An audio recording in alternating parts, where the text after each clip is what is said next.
So, Modern Warfare 2, the campaign is out. Call of Duty decided to do a bit of a different thing this year and allow the campaign to come out a week before the multiplayer and the rest of the game goes live. And I really do like this system because it lets us play the campaign, it lets us ruminate, sit, taste it. But sadly, this year, the campaign has left me with a little bit of a disappointing taste in my mouth. Now, I have to say, I do love the COD campaigns. They are among my favorite. I am the weird person who goes out there and buys the Modern Warfare, or who buys COD just to play the campaign, and then maybe if the multiplayer really strikes my fancy, then I'll go out of my way and play it for the year. But the campaign, that is what I'm here for. And well, this one just let me down. I have to open with Modern Warfare 2019 was one of my favorite shooter campaigns and like Call of Duty campaigns of all time.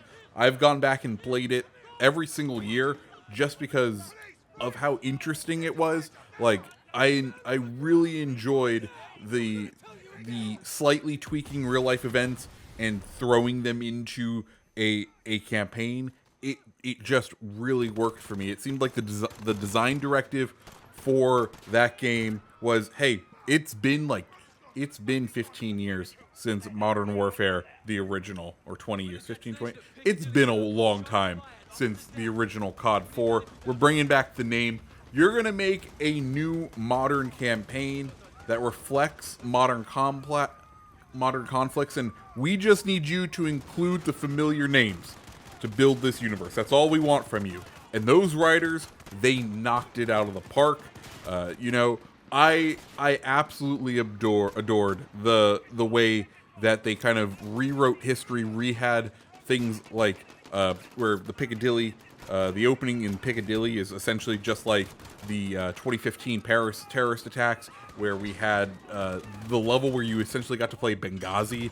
You had the level where you kind of got to experience Russian occupation of Afghanistan in the 80s. Like, we got to see that from a different point, right? Video games are an interactive media, and we got to truly interact with this story and have those experiences, ones that I am sure in my lifetime I will never have, but that's okay, just because I got to experience them in in COD, in Modern Warfare. And now with Modern Warfare 2, I was like, sweet, we had such a strong campaign last time. I can't wait to see what they do for Modern Warfare 2. And it seems like they changed up the design doc almost completely. Now it seems that they're going to take those names, and also they pretty much took all of the main beats, or some of the big beats from the previous Modern Warfare 2, and kind of stuck it all together in hopes it comes out okay. Oh, and also they made it so that like half the campaign is there for tech demos to show off new things for Warzone and DMZ. Because I don't know if you've noticed, but there seems to be a lot of, I'm going to call them tech demo levels or gimmicky levels, whatever we want to call it. It really stood out to me this year, and it very much was a disappointment for me, just because I was hoping for something different. I was hoping for something better, not kind of a rehash of Modern Warfare 2, the original, with all just done more poorly. And I'm not gonna say not as well, because I'm sure that's my nostalgia talking there, saying that the previous Call of Duty, or the previous Modern Warfare, felt like it did better, but I do feel like it accomplished a grander scope just a little bit more. So yeah, the disappointments for me, they come in a couple of things, and I guess we should just say spoiler alert from here on out, because I don't know what else to say without kind of diving into spoilers and explaining from there. So if you're not done with the game, or you're going to complain about spoilers, go ahead and turn off the video now, I guess, but hit the like button, hit the subscribe button before you go. And if you're enjoying this video, do the same thing. So let's talk about the story, which is probably my biggest gripe. The prologue, let's just start with the prologue of the game. You walk through a canyon, and then you pull out a spotter scope and tag a Iranian general doing an arms deal with Russia, and you conduct a missile strike on them, and you're kind of introduced to these container missiles. And for me, first off, that just triggers my Ace Combat, because I played Ace Combat where they hid, I think, drones inside of containers. But doing some digging, it is suspected that pretty much every single superpower has some sort of missile-contained box, shipping container missile as we speak. I think Northrop Grumman has worked on one, and we are highly suspective of both China and Russia having similar ones out there in the world. So this is a technology that exists, a technology that is out there. So just to get our heads around the real world setting of these missiles. So we get introduced to these missiles. Cool. Awesome. Next up, we land into a mission, and it feels just like Modern Warfare 2019. You're doing a raid on a house. You have the close quarter style built-in houses that are built to regular proportions as opposed to the usual design proportions that are used in video games. I didn't know if you knew this, but in most first-person shooters, you actually have buildings that are designed to be way bigger in proportions than what they should be. And that's so that you don't get caught up on walls and things. But in order to kind of steer a way of claustrophobia in Modern Warfare 2019, in that first raid mission, they actually brought that in and brought those homes into a realistic scale. And they do that again in this mission, and you're like, yes, this is what I'm here for. I'm all for it.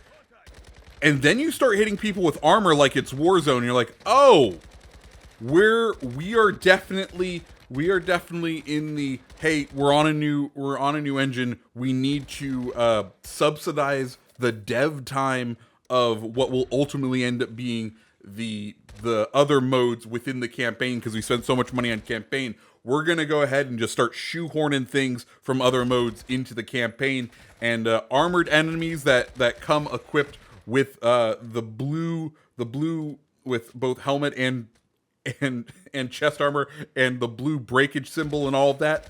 First real mission of the game, that's introduced.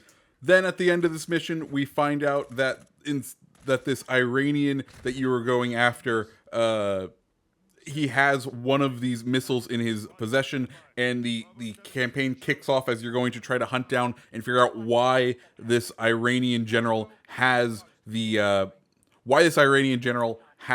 this container missile, and try to stop whatever nefarious deeds he's up to. And in the transition, I have to say, is my first kind of letdown with the writing / the mission. To me, in the lead up to this campaign, you get some dialogue between General Shepard and the nice CIA lady, and they kind of go on this back and forth of, well, we have an opportunity to capture him, and the general's like, oh, we can't capture him. He's in Iran. She's like, he's not in Iran. He's in Al Armara. And you're like, oh, he's in Al Armara. And I was like, this is going to be cool. We are going to kind of do some sort of weird take on when the U.S. assassinated that Iranian general, and we're gonna play that sort of mission out. And then we didn't really get that, and I was like, oh, okay, bit of disappointment. But I'm sure we'll get kind of the real world events crossing into this relatively soon.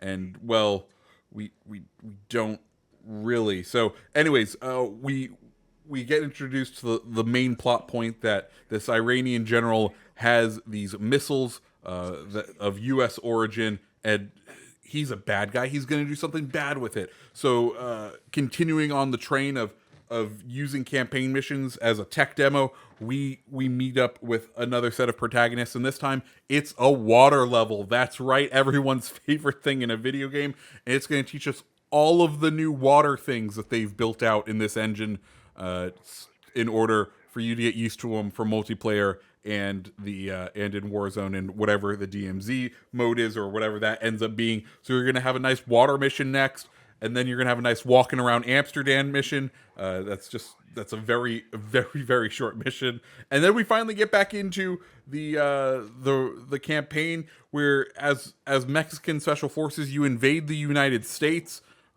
That's a mission that we get to do. It's this campaign is all over the place, and like there are some standout missions. I think the sniper mission, the one that they're going to reference all gillied up in, the one that is the sniper mission for this game, I think it's one of the best sniper missions COD has had in years. It is absolutely fantastic.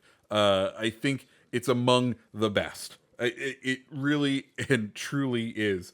And playing that mission, it's great. It's just incredible. Mind you, I had a lot of glitches while playing that mission and a couple of other ones, and I'm not used to really seeing those glitches in the campaigns. I don't know if it's just I'm experiencing it from a different light for once, or if this is something common in the COD campaigns. But usually the COD campaigns are very solid, very well put together. In this one, I had T-posing enemies. I had to restart levels because no audio was coming through. I got soft locked multiple times because I completed an objective and it whatchamacallit right before I actually hit a fail state. So there was nothing I could do to actually progress the overall game. Like, there are some core QA issues with this game that I was not expecting, which I don't usually see in a Call of Duty game, and really had me disappointed. Now,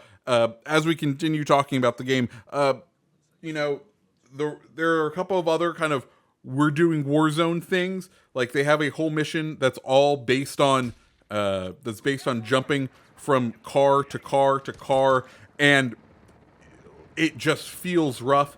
And this road drawn, it has to be the same length as the runway from Fast and the Furious, because there's no way it could go on for this long, because this mission, it just takes too long to do. Like, the pacing there is all sorts of weird.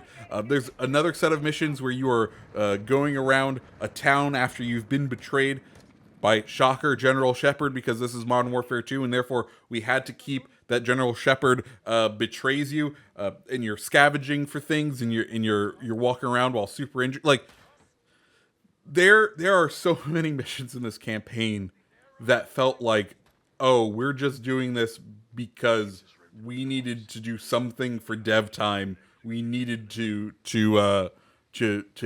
invest for the dev time to pay off, not only in the big mode that's going to pay us all of our money, but also in the campaign. And it just felt sort of wrong. And I ended up not super. It just left me feeling a little empty, which is unfortunate, because COD, it's supposed to be one of the best things. So, guys, that's my one last gripe, and this is a super spoiler. The last mission, you find out that there's a missile in Chicago and that it's targeting Washington, D.C. And to the writers, I know we're supposed to like suspend disbelief, but like literally the purpose of these missiles is so that they could sit on container ships and launch from container ships. Are you telling me you couldn't get a container ship out in the middle of the water in order to launch at Washington, D.C.? Like, there's some bad plot holes in this, and I think the writing overall just isn't there for the usual CODness.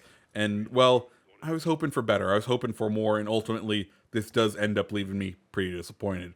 So, guys, yeah, like I said, Modern Warfare campaign, kind of a disappointment. What do you think? Have you played the COD campaigns yet? Let me know down in the comments below. And if you liked the video, go ahead and hit the like button, hit the subscribe button, and I hope you have a fantastic rest of your day. See ya.